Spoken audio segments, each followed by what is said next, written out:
Hi, in this video, I'm gonna motivate our study for what are gonna be called nonlinear systems of differential equations. And the motivating example that we'll take a look at initially is what's called a simple pendulum. So let me just kind of clarify what we mean about linear versus nonlinear systems. So we've been studying systems of equations that look something like x prime is equal to ax plus by, y prime is equal to cx plus dy. And we've been finding solutions and looking at the stability using eigenvalues and eigenvectors for the corresponding matrix of coefficients. And now we're going to take a look at more general systems where maybe they're not linear. So maybe, for example, we've got a squared here and a cubed here and another x over here, something like that. So now we're going to branch out beyond these linear systems. And one system that we can consider is the systems of equations that motion what's called a simple pendulum. So what's going to be nice about this example is that we'll have some intuition about how pendulums behave, and then we can use that intuition to help guide the math that we're going to develop. So if you're curious about seeing a really short, cool video, you can check out this link over here. But otherwise, what we've got is we have a pendulum which is rotating like this. So it's hooked up to a pivot point, and the length of that pendulum is fixed. And so the parameters here, or the variable that we're going to use to measure the position, is going to be theta.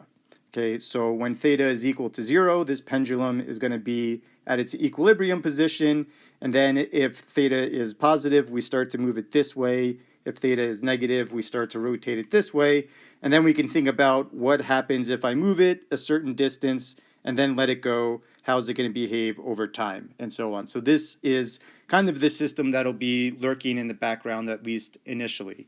So let's just kind of check some of our intuition about this problem first before we move on and and get into some of the analysis. But we're going to let v, the variable v, denote the velocity of this pendulum. So this pendulum has some position, which is given by theta, and it also has some velocity at time t.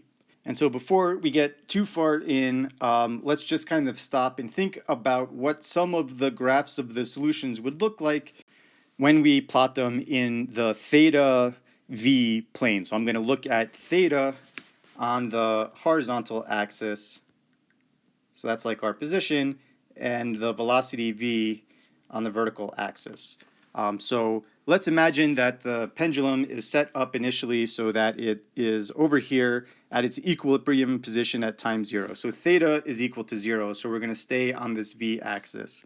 And now let's imagine we don't give it any velocity at all. So one very basic case would be if v is equal to 0, and we assume that we start off at the equilibrium position at time 0, well, that's not going to move at all.